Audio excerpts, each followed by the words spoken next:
Hello, my friends. This is Valentina here, and welcome to a new episode of Creating Beauty Every Day.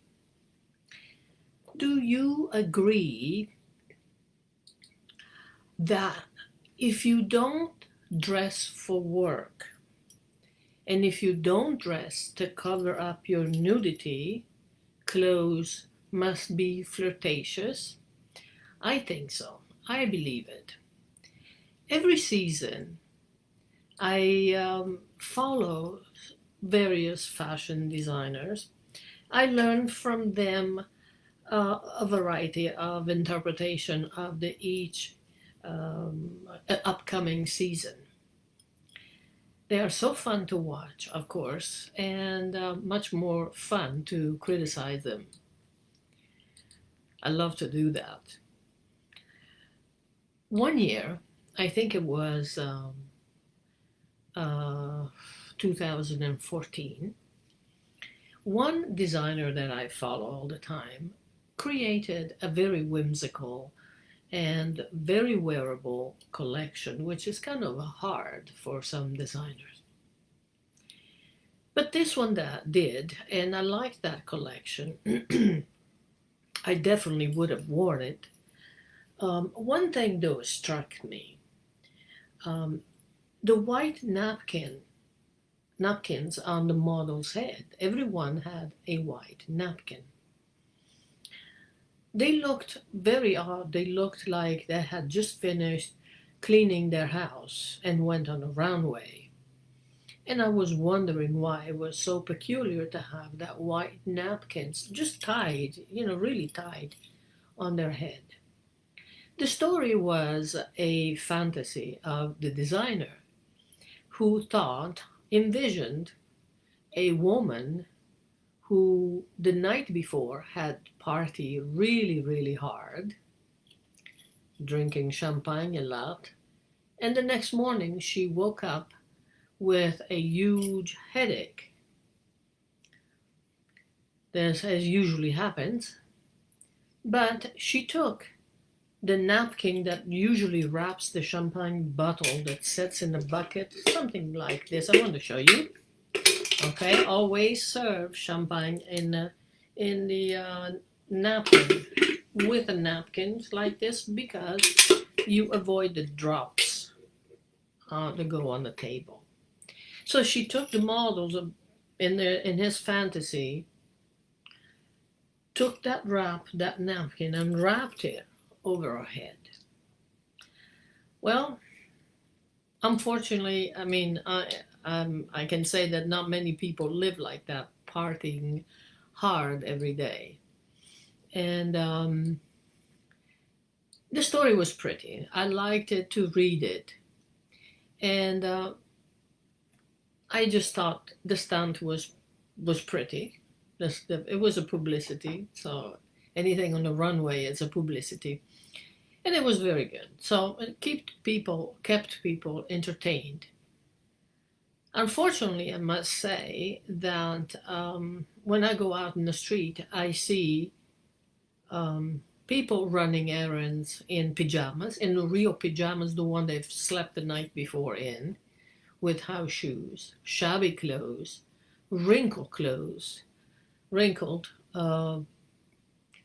dark clothes that maybe hide dirt and stains. I never smell anymore a trail of perfumes that women and men both used to leave when they passed through you. I see, and that was so civilized to smell that perfume. I don't see that anymore.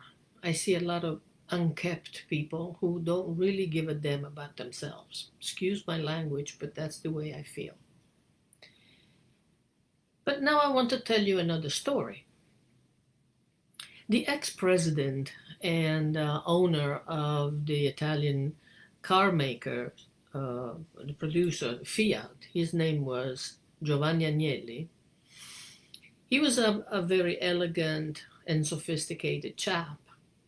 he started to wear, for his own convenience, not because he wanted to start a trend, but for his own convenience, he started to wear his wristwatch not directly on the skin of the wrist, but over a sleeve cuff. And that created a trend. People who felt sophisticated like him started to copy him. That was his own convenience, really. Nobody had done that up to that moment. So he really started a trend. So what I'm saying is, nowadays there is an invasion of low quality clothes, poor fabrics, unattractive color combinations, and the style is, I don't even want to talk about that.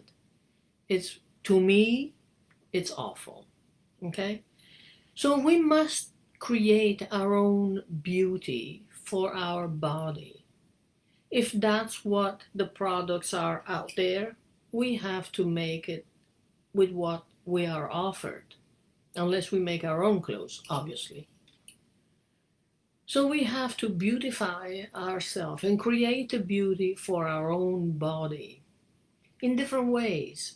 There are many ways to beautify your clothes that, if you don't spend a lot of money for it, you have to make your own. You have to make your own style. And let's say, mix opposite colors. Like this week challenge for my group is orange and pink. And I'm wearing it. I'm wearing orange and pink. Of course, I'm very tanned these days, but you can tell the difference. Let me show you a little bit.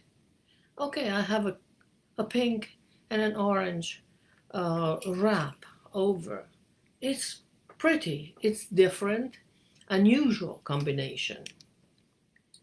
You have to attach pins wherever you want, in places where nobody's ever attached them before. Why not? What else can we do? Get creative with vintage clothes and modern clothes together. Sculpt your body with jewelry. Experiment with shapes, different shapes of geometry of the clothes, and see things that you have maybe never wore before. A geometry that you never wore before. Just try different things. And the trend is for people who have no fantasy. They go to the store and they buy what's there, as they are presented. But if you get creative, you can find your way through it, the maze of unattractive things, and make your own style. So, in fact, look at my pins. I'll lower my computer, look at my pins. I have a variety of these pins. Some are vintage, some are not. They are perched on my chest today. They feel like they're talking to each other. It makes me feel happy. They're colorful. And why should I wear only one? And on a lapel? Why? Who said that? So I want to have it hanging on my chest. So that's the way I do it. Here we go. Okay? My thought is, if you don't dress for work where you have to respect a certain dress code, and if you don't dress to just cover your nudity, otherwise you'll be arrested if you did, well, make sure your clothes are flirtatious. And start flirting with yourself. For one reason. Because if you do flirt with yourself, and you start liking who you are, who you look like after you flirt with your clothes, you will start feeling better. Your self-esteem will grow, will go up and up and up. And your vibration will change. People will start noticing. You will feel happier, and you will be exuding an aura of um, positivity, self-assured. So people will notice it. And the worst thing that can happen to you, and this good thing will start happening to you, truly. So whether you want to come alive and have your own style, have your own things, or whether you want to stay in the darkness of anonymity, as I call it, it's up to you. You have the choice. So until next Thursday of Create Beauty Every Day, try to find a way to create beauty around you. There are millions of places around you where you can find, where you can create beauty. Millions of things that you can do. Okay? Until the next episode of next Thursday, I thank you for being here and for watching me. I say, as usual, peace and love. Bye.